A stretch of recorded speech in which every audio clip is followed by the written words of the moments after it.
How to create channel on WeChat. Hey everybody, welcome back to our channel. In today's video, we will be guiding you through the process to create a channel on WeChat. So let's just get started.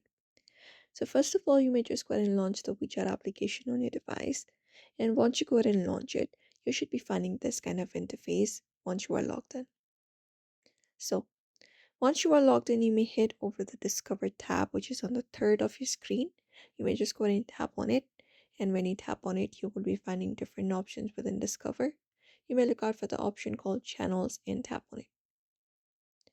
After you tap on Channels here in the Channel section, you should be finding an option called Create a Channel.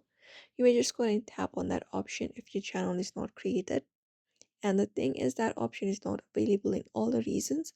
So if that option is available in your region, you should be finding this kind of interface where you can just go ahead and start the process to create channel.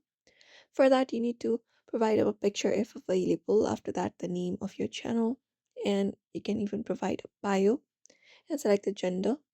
After that, your location, and once everything is filled out, you can look out for this create option on your screen, tap on it, and that way your channel should be created for your WeChat. So that is it. You may follow up this method if you would like to create a channel on WeChat. So I hope this video was helpful. Give it a thumbs up and subscribe for more tips and tutorials.